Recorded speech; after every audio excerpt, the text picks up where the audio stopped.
Again, for those of you that are just joining us, we're going to get started in about 2 minutes.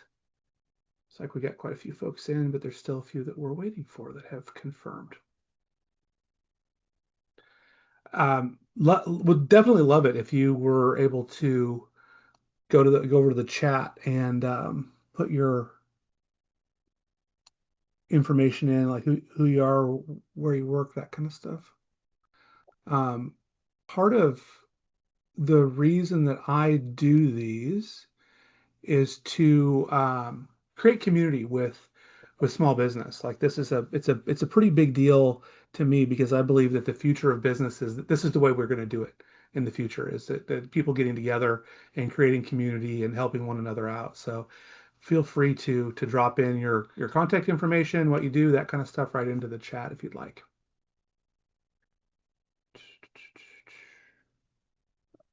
Okay, we are going to get rolling. I am going to do my very best to moderate the chat while we're in the session. I'm James. I'm the founder of Inertia Solutions, and one of the services that I provide to my clients as well as to the community of small businesses is to provide panel discussions, webinars, roundtable discussions that hit our audience, which is us, people that are in business that want to continue to get better. So to that end, today's panel discussion is about trust and AI in the learning and development space and coaching. We fully believe that trust is the foundation of every successful organization. You've got to have trust in your systems, your colleagues, processes. And with the new era of AI, sort of the honeymoon is over, right? Now everybody, it's not just a bandwagon anymore. It's let's use these processes effectively and efficiently and with mitigating as much risk as possible. So we've put together a panel. Our panelists today are Laurent Rozenfeld, who is an AI strategy expert and AI enthusiast. He creates AI games, and for this topic, one of the most compelling things that he's created is a game called Broken Trust, which is all about cybersecurity and social engineering and the human impact of those things. We also have Antonia Dumas, who's a lawyer and a certified privacy professional. Antonia is an absolute expert in all things privacy and security, and will be able to answer any questions we've got around that. And then similarly, Tony Richardson is a cybersecurity expert. So he is the guy that knows the technical details on how to keep your systems safe in the age of AI. So format for today is I'm going to ask a few questions. Good, get some people putting some things in the chat. I love that. And we're going to do it in a format where we don't have to look at a slideshow the whole time.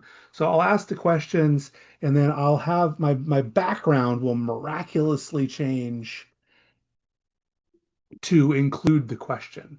So the first question is like, look, there's a big opportunity here. So let's start with the opportunity. It's very exciting as learning professionals, AI tools that can help us build courses quickly, personalized learning paths, role play with agentic AI, even deal with difficult clients, all those sorts of things. So, team, from your perspective, what's the single most transformative opportunity that AI represents in the learning and coaching space, and how we design, deliver, or scale training? And then what made you kind of realize that was a game changer? And I'd love to start with Laurent with this one. Okay, so good evening, everyone. Thank you for the introduction, James. For me, what makes a huge difference is actually the speed of production. You can have a lot of content. You can create, you can use different technologies with AI, whether you want to create PowerPoint kind of training, text trainings, gamified training. The big advantage that you have, and a lot of people are selling it that way, is the speed of production. That is a huge game changer, but not the only one. Can you give us sort of an example of how it's helped you increase the production rate, like specifically? Okay, so for example, I'm very much into game-based learning. So what I do is create games, whether it's in 3D environments, the use of AI, etc. So right now I'm working on a whole cybersecurity campaign, creating multiple games. Just one of the last games that I designed took me a couple of days doing it alone. And if I had to do it the old-fashioned way, I would need a whole team of programmers. I need a whole team of cybersecurity experts. So basically, what I did in a week time, I should have done in maybe a couple of months with a much larger budget. So yes, budget is of course one important element, but the fact that it's possible to deliver something that quickly makes a big difference. So if you'd like to go out into the chat, and for this team, there's a huge amount of deep expertise in the learning and development space. What are some other ways that you all are using to AI to make yourselves more efficient, and also thinking about scaling your businesses as well? Antonia or Tony, do you guys have anything to add? I could piggyback off of the productivity. For me, it's productivity and personalization. So productivity for me. So I am in the sort of data privacy, security awareness space. But I always try to teach them together. They go hand in hand.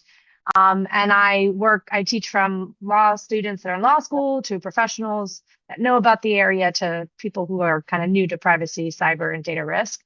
And so on the just producing the materials for me to be able to teach using AI tools like Perplexity for Research or Notebook LM, which is now people are starting to learn all the cool nuances that Notebook has, is being able to really pull all those resources together super quickly. And then I can go through and see which ones are the ones that are going to be most useful that I can, go read. For example, I may, do research and find, 7 different industry reports, and there've been 10 new cases in the last couple of weeks, or there's new laws basically almost every day. So it helps pull all that information together so I can easily go, okay, what is going to be the most helpful for my students, and how can I pull this together in a way that's going to be concise and save me basically hours and hours and hours. That second part of, well, making it so that it can be personalized for the people that I'm speaking to. Every audience or every person's a little bit different in how they learn and what they kind of care about. And so trying to make sure how I can take all that information and repackage it in different ways that's going to be most impactful. That's what a lot of the AI tools help me. So it ends up being sort of my like assistant or intern, I guess, that can help me go faster and be more customized. Yeah. Tony, anything to add on this one, or do we want to wait till we get to the Yeah, book? that real quick. I'm developing AI-based solutions that are edge and internal cybersecurity components. They basically just like think, act, and react to breaches and hacker events and that type of thing Oh, on cool. their own. So that's a little bit different. I do the productivity route like everybody else, but I really focused on making solutions that are cheaper for the small and medium business market with low cost, high quality, and using AI is a big part of that. Cool, cool. I will add something from my perspective, having been in the learning and development space for the better part of 20 years, and in sales for 30 years. And what AI has done in my business is it's leveled the playing field so that humanity has become the competitive advantage again. Mhm. And I think that's a really key thing for trainers and coaches, is that look, the things that we uniquely as human beings are adding to the conversation are even more important now than they were in, say, 2019. So it really is. I think it's a benefit from that perspective. It sounds like a negative benefit, but it's still a benefit nonetheless. Let's keep moving, because we're going to have some time for Q&A at the end. We're going to get to probably the reasons that we're all here. This is sort of a reality check. Many of us are already experimenting with ChatGPT, Gemini, or other tools to speed up their work. Some of you put it right in the chat to talk about what you're doing, drafting learning objectives, creating scenarios, analyzing evaluation data. So for the panel, if as you watch companies adopt these tools, what's one thing that you see them getting right, and what's one thing that makes you nervous? And I'm going to start with Antonia with this one.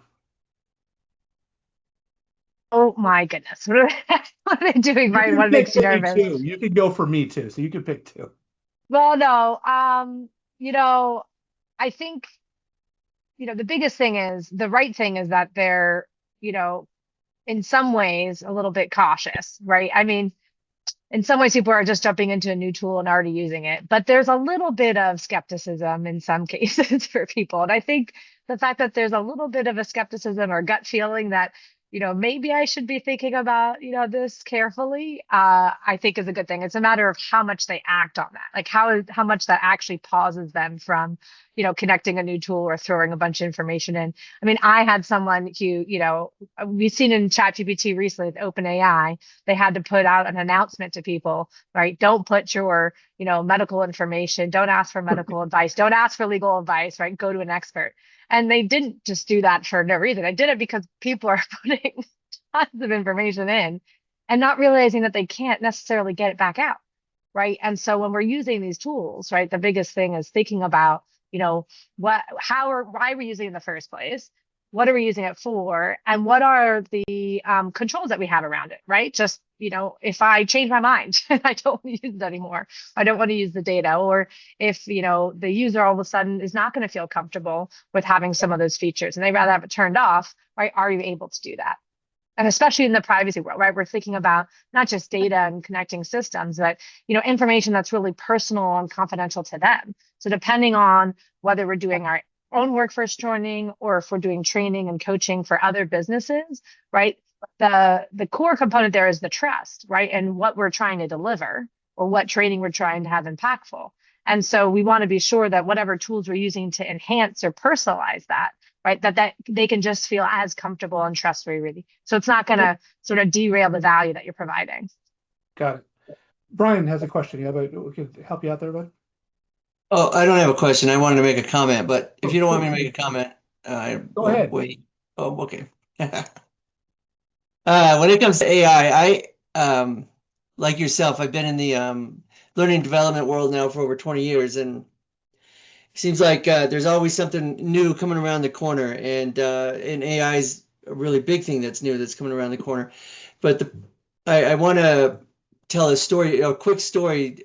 I used to coach this kid who was playing football for the first time, and he was on the front line, offensive line, and he didn't want to get hit, and he didn't really want to hit anybody. So he wanted to play, but he didn't want to get hit. And I said, well, look, you're going to get yourself killed if you don't go all in and go hit somebody or be prepared to get hit. You gotta play. You gotta be all in to play, or you should play a different sport, because if you don't want to get hit, you're gonna get injured. And if you don't want to go after it, you're gonna get hurt or get someone else hurt. So when I was thinking about that as Antonia was speaking, because with AI, it still feels like people. AI is here and it's not going to change, and it's just going to keep growing and spreading and getting better and better. But yet you still have people who only want to dip their toes in the pool, and they're not sure they want to utilize it to their advantage. And some people still look at it as, well, if you use it to help you write your email, or if you use it to do whatever, right, you're cheating, or it's not you're not supposed to be doing that. And coming from a corporation that I'm in now, they have their own LLM. It's all internal. It doesn't pull from anything outside of the corporation, but you still have people that are hesitant to use it. And I think you're either in or you're out, but you got to be in, because it's a tool that's here to stay, and it's only going to continue to grow and get better and better. And you got to use it. I think it's a great comment on thinking about how like everyone's at a different stage, right? Not everyone's at the same level of interest or comfortability or expertise. And so how do you deal with that, whether it's in your company or whether it's companies you're working with? And so it's really understand that, like acknowledge that, right? Hey, we know people are at different stages. So how can you set sort of the guardrails for what to do or what not to do? Like you for your own business or in the, for your customers. And then also like, hey, if you don't necessarily know what's going on, I don't feel comfortable, then like give them the resources for them to learn more, to know more about why you've said you can do or don't do X, Y, Z, or your clients, right? And they say, hey, I don't want you to include this feature. I don't want you to collect my data. Okay, cool. Right. So really, it's that core trust of the relationship. And that's where a lot of the concerns we have here of like responsible AI, good security and privacy comes to play. Yeah. Yeah, absolutely. That's actually, Brian, that was a really, I love the analogy. But at the same time, if that football player, if he went out there and he was all in, but he didn't have any pads on, he would truly get killed. Yeah, And, he's and right. that's where here it's like you've got to be all in, but you've got to have your equipment, you've got to have the pads. And to that end, Tony Richardson is an expert on how to put that armor on. What do you see people do right, and what makes you nervous, Tony? I mean, what they're doing right is the adoption in general, kind of to the point that Antonia and Brian both made. I mean, just the willingness to adopt this technology is like no other I've seen in my 31 plus years in this industry. Um, the thing that kind of makes me scared is with the adoption comes a lot of cowboyism. And what I mean by that is people are just kind of doing their own thing. Everybody's out there trying a lot of stuff. People are able to users are inside of networks, even with the type of AI LLM lockdown that they have where Brian works. Even if that's implemented, you can still access cloud-based tools, Yeah. and people don't know what's good and what's not good, what's right and what's not right to put out there for AI. Part of the thing about productivity is they're trying to make their job easier. So if they're, they have to do research or they have to look at, specific types of numbers or other type of content, then you got to think they're probably going to be pasting that into an AI prompt, and it's probably going to be hypersensitive information at some point.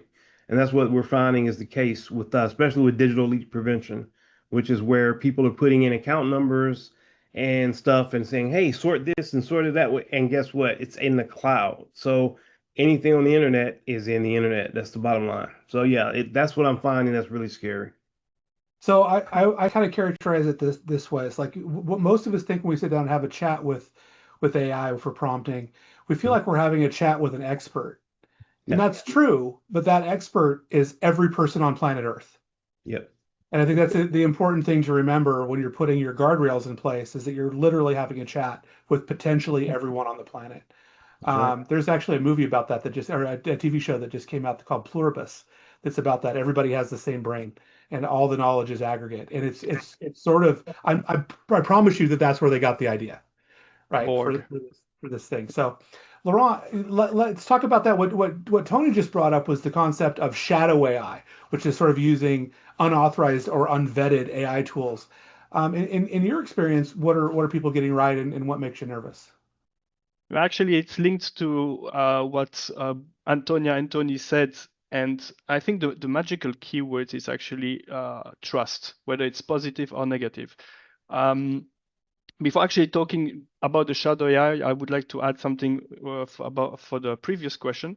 Oh, if we're talking about the learning perspective, what happens is that AI give you superpowers, or at least it's the feeling that it gives you. Especially if you start vibe coding, or you have applications that let you, you just prompt something. I would like to have a training about what doesn't matter about leadership up, and it builds your whole leadership curses.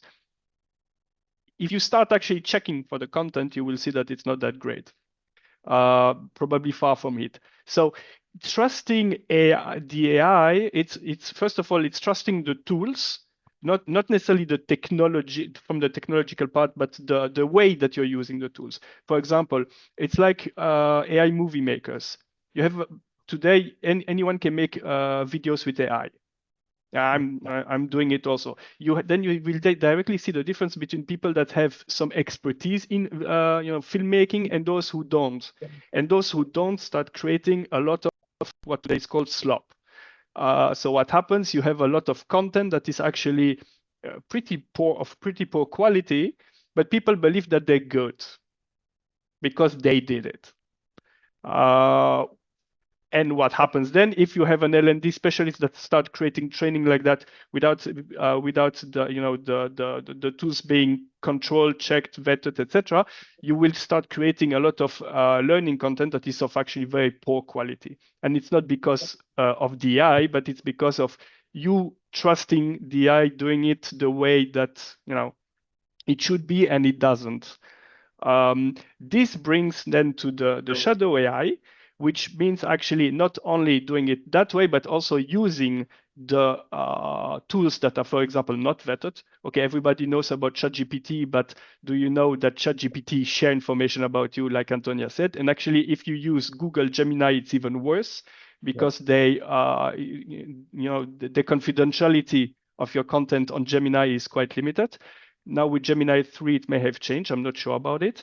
But one thing is about the data that you put, and the other thing is about the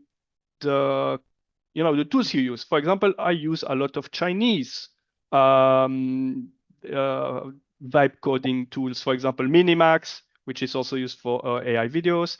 I'm using DeepSeek because the Chinese have a very, very different approach to the use of AI than the American companies. Okay, I'm located in Belgium, so it's again another story. But then you learn that, for example, the Chinese companies start blocking the AI based on the country where you're based. For example, African countries have a much the AI that if they use Chinese AI, the quality is much lower than if Americans use it. Those who control the AI control the information. So here I'm talking about big companies. So you're using ChatGPT, Anthropic, or the others. But then you have a lot of smaller tools that are designed. You don't necessarily know who is the team behind, what's the code behind. More and more of those tools are actually vibe coded. And I'm doing vibe coding and also working with a full stack engineer. When you vibe code, you have a lot of loopholes. So it's nice for a little game, but if you start creating a whole application, you have no idea what's actually happening behind it. So you need someone in order to be able to secure the whole code that you develop. So it's like Tony said, it's the Far West cowboys. We try a lot, we do a lot, but at the same time, you bring a lot of risks to the company. So that's actually a really, really good point. The model that you choose and even your location becomes very important. I want to just say something that Toby said. From my work, it's A is helping her do 80%, and she spends the 20% of the time getting the getting things correct, doing things right. That's actually the appropriate use, right? This is taking human in the loop to the right level, taking care of all of the fingers on keyboard and letting you do the cognitive work as a human being is super important. I'd like, if I may, I saw the comment from Toby. Yeah. And saying that AI helps develop 80% and 20% has to be corrected. And that's actually the thing. As I said at the start, you have a huge gain of time if you do it well, if you do it properly, and if you know what you have to correct. And this is exactly the way to do it. I'll just give a really quick example. I just had a data project that if I were to have done it myself, it would have taken me the rest of my life. But I was able to do it in the background while I was doing other things in about 3 days with an AI tool that was pulling the data out of various PDF forms and putting it into a database and doing the whole thing. And it was done correctly because I knew what to look for as the human in the loop. I knew exactly what the format needed to be and what the data points were, and I was able to spot check, and it did it correctly. But it took knowing what I was looking for and being able to massage the situation, but still it took 1% or less of the time that it would have taken to do it a different way. Laurent, I think maybe you had an example of something that we wanted to look at here at this point. If I'm not. Yes. Yeah, sure. So I would like to share with you one of those little things that I'm designing in order to show you what can be done for learning using, for example, vibe coding. And for the information I used for this Minimax, which is one of the bigger Chinese AI companies, and for me, probably one of the better tools. I'm also using Claude, Toby, but it's very different. Actually, it's extremely interesting because Claude has much nicer design. Yep. Minimax, for me, is much better if you want to have very complex content. I actually started trying Gemini 3 now today. I tried to copy something that I did with Claude, and right now it's failing. So it's a lot of testing. So I will ask you, I'm going to share a link. I will ask you to click on it. It will bring you to a page, and I will show. Can you share also? Can you let me share the page from my side? Yeah, you should be able. It's open. You should be able to share. Okay, cool. Let me check. So please click on the link, and Looks like that way you can see you might have to another cut. perspective of what I have. So, do you see my page at the same time? I got you. Yeah. Yeah. Okay, cool. So if you can open the two of them at the same time, would be nice. So basically, as I said, I'm working on a cybersecurity project. And in this case, I'm collecting a lot of data. For example, the cybersecurity news that you have here. Okay. Tony, you're laughing? No, I'm not. Okay.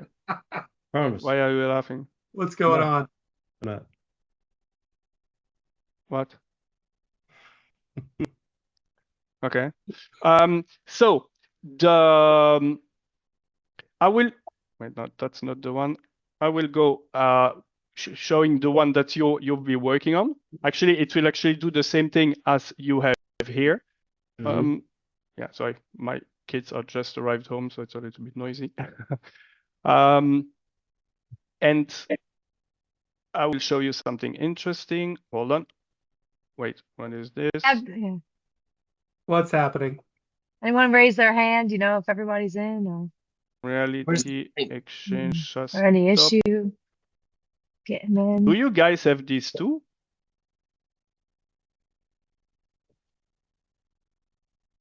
What is this? Loading holographic. Wait, what is going on here? Loading protocol. Has anyone something like that too? I can't move my. What's that? What is this? Shooting. Oh, it's like asteroids. What? Okay. Have I been hacked or something? Do you also have this? Hold on a second. Hold on a second. Let me try something. Has anyone else the same that I just Yeah. had? Toby said she's got it. I had it too. Okay, hold on. I'm going to check something because this is kind of, it's not supposed to do that.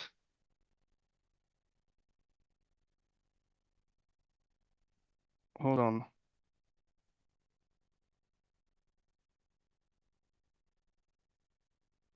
Sorry, I have a technical issue with something here. Hold on, I'm just going back. It looks like, okay, anyone reactions? I see someone wrote a long post. We got hacked. Yeah, seems like we got hacked. Actually, it's kind of interesting because for those, I wonder, can you raise your hand if you clicked on it, on the link?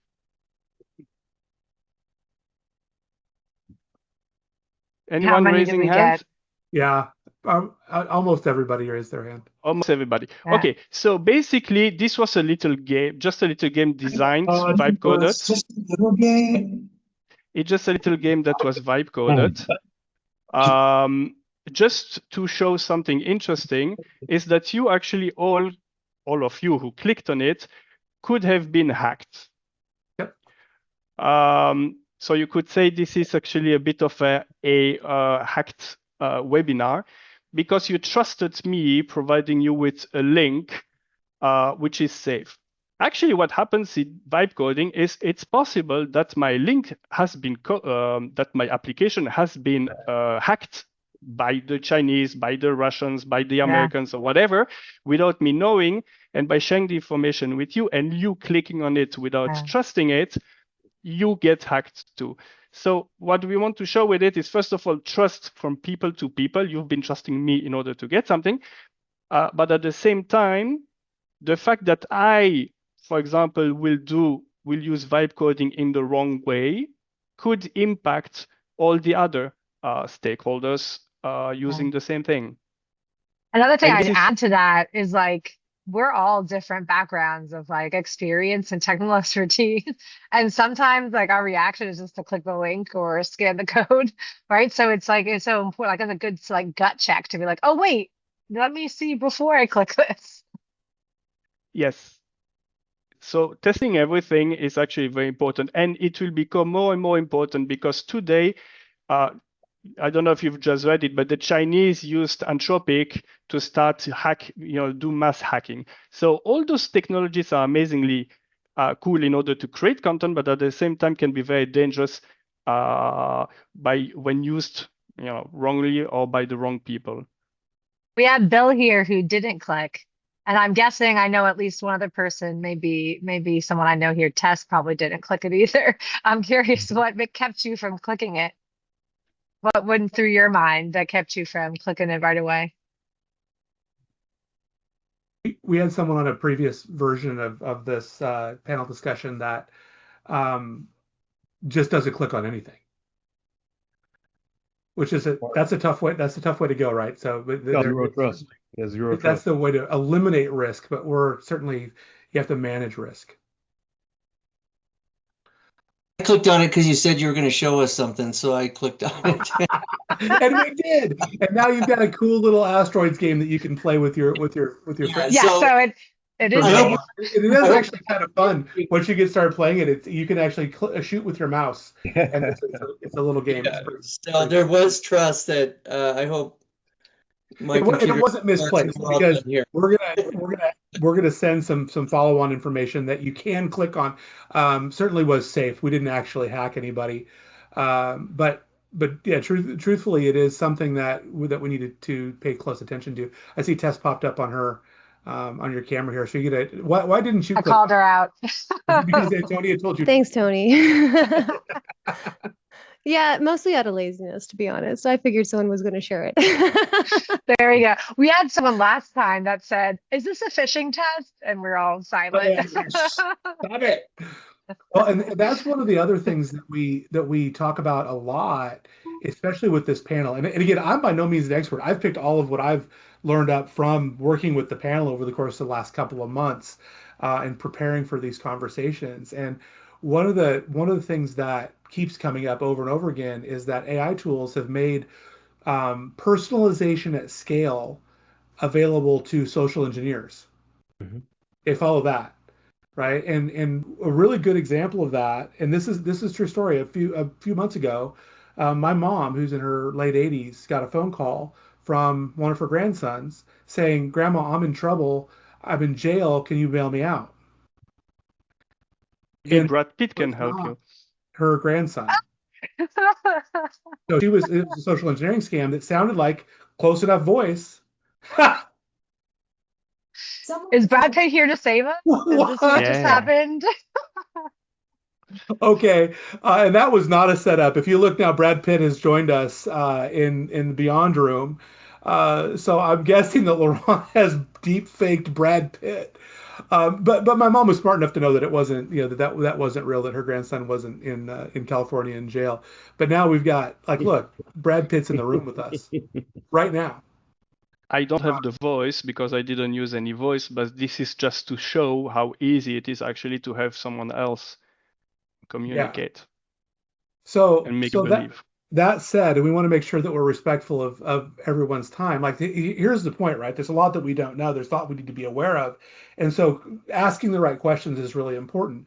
And one of the questions Yeah. that, like, we're not necessarily answering or asking is which tools are the right ones to use. So I was doing my due diligence in putting this panel together, and I was looking for statistics. And the one that leapt out at me, and I mentioned this a little bit earlier, was that 75% of employees in the United States that work for companies are using what's called shadow AI.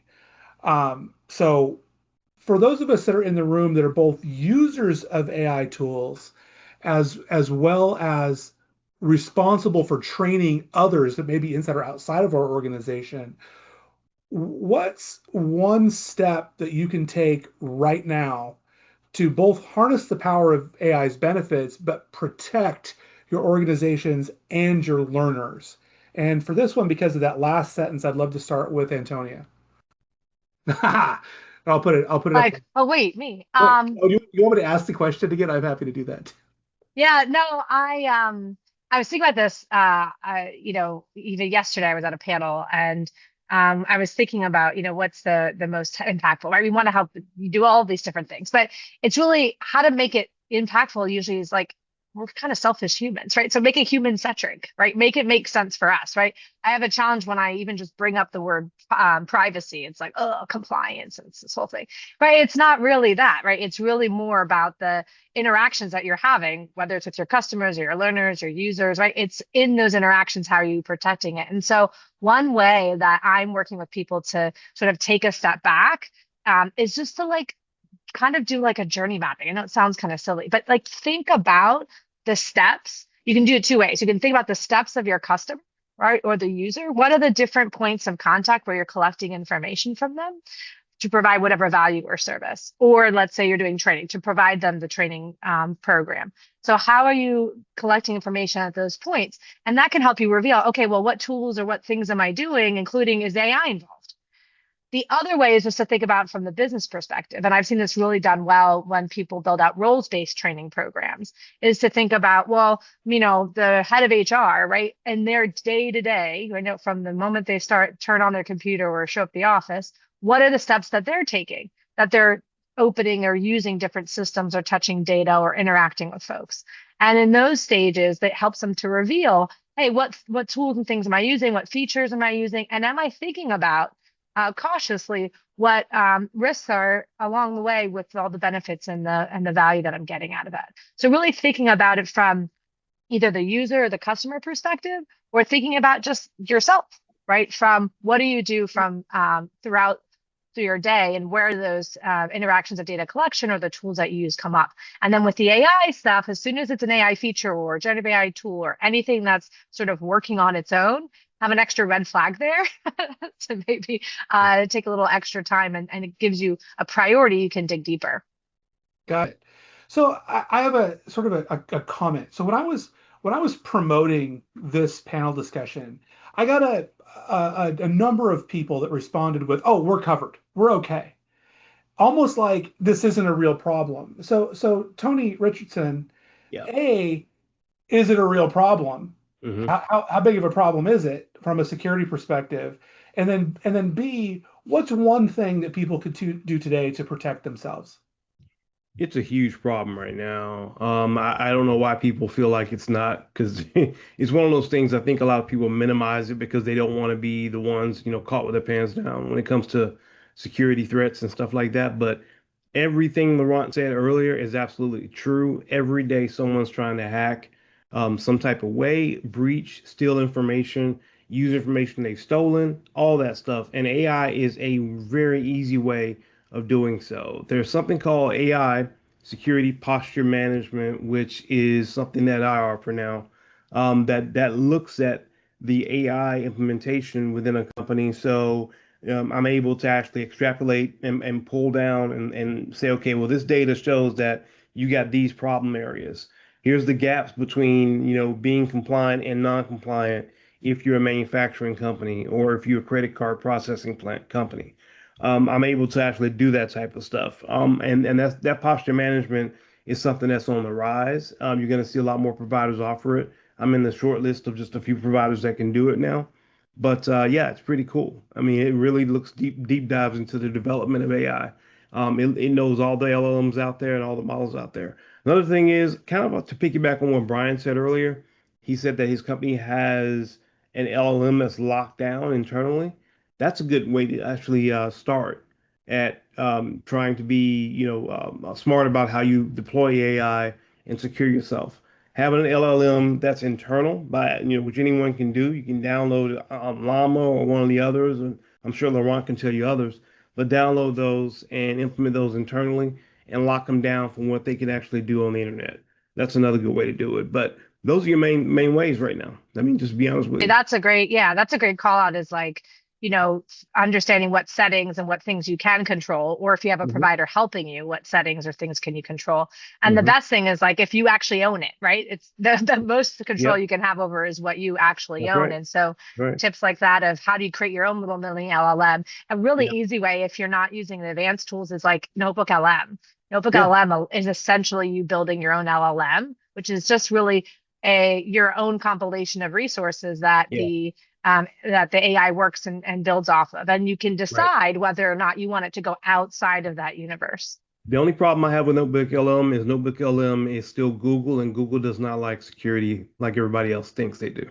So I'd be very reticent at using Notebook LM as my choice. But yeah. So In any go ahead. Go Yeah. ahead. In any case, I think the first step is to start thinking what do you want to do with all those AI tools, because today you have, Yeah. if not thousands and thousands, and daily you have new tools about AI. With AI, you can do a lot of things, but still you have 24 hours a day. You are a person. You're not working 24 hours a day, except if you're me. True. And the first thing is actually thinking about what do I want to do? Where is the added value of using an AI tool in my team or for myself? And actually, I've seen here an interesting in the chat, an interesting thing about unconscious biases. So Sarah, I would be interested in having this conversation separately because I don't think we will have the time right now. But AI is based on unconscious biases because everything that's on the internet is, well, not everything, but a lot is biased. So from one side, all the LLMs, etc., have their biases. And actually, when I was talking about China blocking the levels, the powers by continent or by country, they actually decide to put or delete those biases, which is kind of even interesting because in Africa, they will work with an AI who is more biased than Mm-hmm. if you would be using the same AI in the United States, for example. So you have from one side, you have the content that is used to train the AI today is biased, creating an AI which is biased. And you as a person, you have a biased version of how you want to use the AI. You see, so bias is everywhere in there. So Right, because as I we're human. because we're Sure. human, And exactly. Yeah. there's a whole industry around there's software companies that are in business for the sole purpose of trying to remove bias from AI. hmm The Yes. problem with that is they're coming at that from a position of bias. So how it's a really interesting conversation. Yeah. I want to before we go into Q&A, I want to get to back to Laurent again, where this whole journey started with me because I'm a training guy, was with really awareness at the deepest level of what can happen if you do or do not do the right things. And so there's a training game that Laurent has built called Broken Trust that takes you through. It's sort of an aggregate of a real world experiences, things that actually happen every single day, and what the human impacts are of a breach. And in this case, there's some deep fakes involved. There's social engineering at scale. There's leverage that's used. You learn about the cyber kill chain, all these things. But what it did for me, and the reason I'm still here talking to you guys right now, is it made me feel what it was like to do the wrong thing or do the right thing. Yeah. And that to me is pivotal. And so, obviously that awareness is always the first step. Like in every sales model that you'll see, awareness is always the first step. Do I know there's a problem? And really highlighting it to the point where you know that you need to take action. And it doesn't need to cost you, half of your revenue or something to do this. It can be something that you can do thoughtfully and in a budget friendly manner. So, Laurent, maybe I took the words out of your mouth, but if there's one thing that you could advise people to do, would it be gaining awareness or would it be something else on the safety side? I would say awareness and training, whether it's about using AI, about the tools, about how to use AI, the curiosity of using AI, how to protect yourself. It's all related, it's information. You have to gather information in order to do something correctly. You have to learn. So in order to learn and do something better, yes, one way is, of course, learning by doing. Actually, it's probably the best way. But still, AI is today so overwhelming for the good parts and the bad part. So that I think that's actually having this awareness within the company about what can be done, what are the good things and the bad things, and then get the right training based on the context of the company is I would say even extremely important, because AI, as we said at the introduction, AI is here to stay, definitely. It will change a lot of things. I think people don't realize yet how far we will go with AI. Today, I mean, the AI that we know as the public, because it's much older, it's what, 3-4 years old? Yeah. When you look at the steps that it has done, just those 3 last months, it's gigantic. Every 3 months, again and again, it will improve, double and double. So what we will see in 2026 will be completely different than what we see today. 27, 28 again will be different, because new technologies will come. In 27, maybe the LLM that we're using today will be a thing of the past. If people are not keeping track of what's going on, if they're not learning, the company will have a lot of difficulties, moving forward. Yeah, and to that end, for my takeaway, if I get to be a undocumented panelist for a minute, we're going to provide, like, I am a data-driven person. Like, I love the emotional and the human component of it, but I love to do benchmarking, see where people are at. So one of the things that Laurent was nice enough to build, that you guys will get in the follow-up email, and please do click on it. Very safe. Or if you'd like us to walk you through it on Zoom meeting, we can do that too. If you feel unsafe clicking through it, is a self-assessment that can really show you where you and your organization are at today, with AI and the intersection of data privacy and cybersecurity, along with the contact information for our panelists, if you've got any questions. And there's also a really cool AI agent that's built into this thing that you can ask questions of. His name's John, and it's a character that you will see throughout some of the other programs, that you can actually have a verbal conversation with him, and it's pretty fun from that perspective as well. That said, what questions can we ask from the group to the panel? Anyone? While thinking maybe about the questions, I would like to add something about this assessment, because that's a very nice case, actually. And I won't be sharing these assessments with you now. We will do it with a follow-up email. And the reason is very simple. This assessment was vibe coded. It's amazing. But at the last minute, I found out that the assessment memorized the last assessment done by someone. So imagine you have Tony who did his assessment, then Antonia gets in, she will see Tony's assessment results before starting her own. Well, we'll give a caveat so people aren't as scared. So it's a super high level assessment, and you get to see the results of the last. You don't know who the person was, but the idea, Laurent, right? Like Laurent had a goal of, hey, you take it once and you get to see your results afterwards, and it was working great. And then it's, oh, you get to see your results, and now those previous results aren't actually yours. So that was an example of, like, it got us there at 90%, and we have that little 10% tweak we got to do. Right. But this shows the risks that you can have about data privacy, about access to other people's content or even database. So like we said before, vibe coding 80% is amazing, 20% must be more controlled. I'm really in this last 2%, but that makes a huge difference for the users. And this is why we're not going to share it now. You will get it afterwards. But in exchange, I can share with you an access to the Broken Trust game that we talked about. Actually, I participate to a contest about AI. So I will put the link, and this will give you access to the first level of the game, so that you can discover a little bit more about how it was created. And if you can, like it, it would be a cool thing for me. Yeah.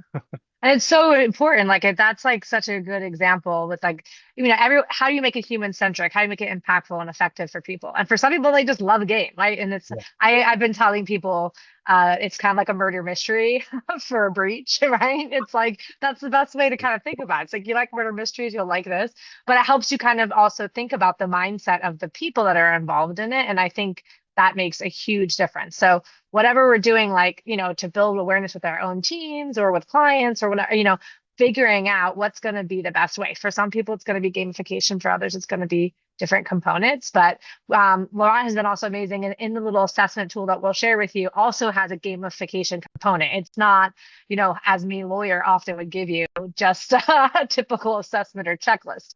So hopefully you get to enjoy both. And tentatively clicks, yes. Absolutely, absolutely. So I want to say, Bill raised his hand. He put something in the chat that I am sort of in love with. So Bill, if you want to unmute and talk about that or whatever else other question that you might have had. I wanted to frame it in the form of a question. You guys can read it. Yeah. My question is, how much should we trust the actual training of the AI? That's because a great question. an AI can be trained for nefarious purposes, and we wouldn't know that. Yeah. 100% yes. Again, and Antonia and Tony, this is right up your alley. Yeah, as well, I was about to say, let me kind of chime in on it. The bottom line is, in the security industry, we like to talk about this thing called zero trust. That means across the board, any application, anything, we don't trust it innately. We just go ahead. We basically just write off the fact that there's possibility it's going to create some type of security hole. You cannot trust AI's training 100%. There's going to be issues right now. To give you an example, OpenAI, who does ChatGPT, over the past month and a half, they've had 2 breaches where millions of usernames and passwords were stolen because the AI got trained to give it out from a hacker. A hacker instructed OpenAI to learn this behavior, and it started taking the behavior every time somebody registered, took their information. There you go. You're added to the list.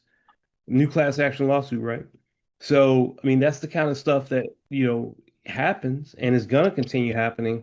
There's no real way to really protect against AI at this point learning itself because we're still in the twilight, not twilight era. We're still in the dawn. Infancy, the dawn. Thank you. In the infancy of it being a part of our lives. So there's going to be that risk. There's always going to be that risk. But the key is to put in security controls that it can always track what's being done with AI, what AI's activity is itself when it goes outside, if it is allowed to go outside of a firewall and do all the stuff it does. That stuff has to be tracked, and that's all done by different security products, different security protocols you put in place. But it starts with zero trust. Remember that everything is zero trust. I think it's so important, like that zero trust and being careful about how the AI, is being trained. Going back, and I'll pass it to you, Laurent, is recently I attended an AI conference, and it came up that there's Anthropic recently published a report, right, really detailed report. And within that, right, they had considerations, they even shared this publicly, right, around the challenges of hallucination. So, right, you try to basically direct an AI down a path and you give them all the resources, be trained on that path. But what happens is, generative AI, what we're talking about is that it's also acting on its own, right? We help kind of push it along and it keeps going. And so what can happen is, it can start to deviate, right? It's almost like, I don't know if you're teaching a kid how to ride a bicycle, right? They're going this way and then they start deviating the other way, right? And so there are concerns around that of like how much it can start to beyond just a hallucination.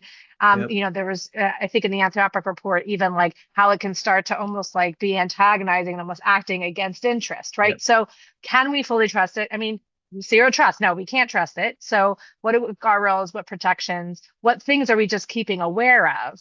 But there's a balance. Like if I'm doing it to create my grocery list, well, the amount of trust I need is not as high. But if I'm using it to do something really, that I'm going to be concerned if it goes wrong, right? Then I need to have more controls or more people involved to help. So I want to add something to before Laurent starts, and that's if you're using AI to help you create training, then you better know what you're talking about first. Yeah.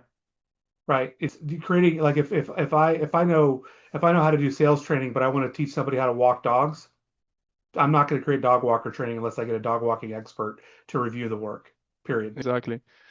There's basically two ways to use the AI.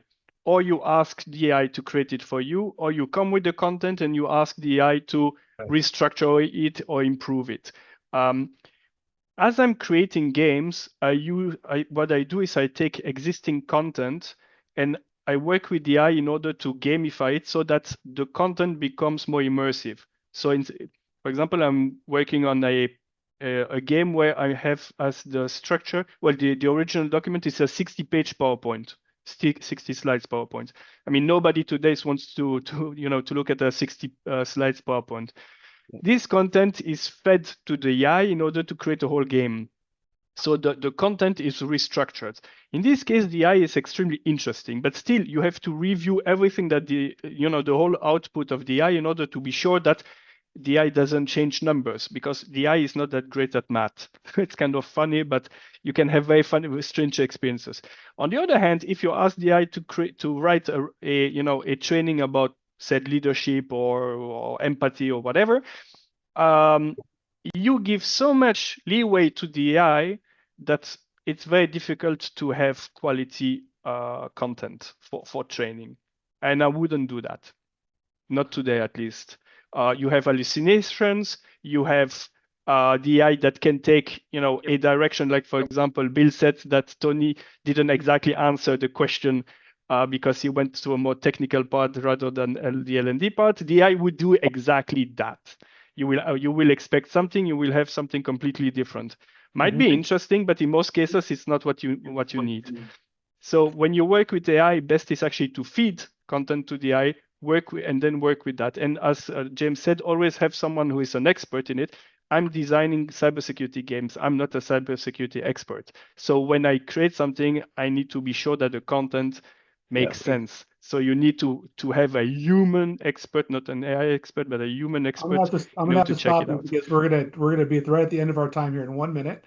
I want to reiterate, Antonia is a data privacy and security expert that is at your service. Tony on cybersecurity on the technical side, all the tools that you need to put in place. Laurent created the training games.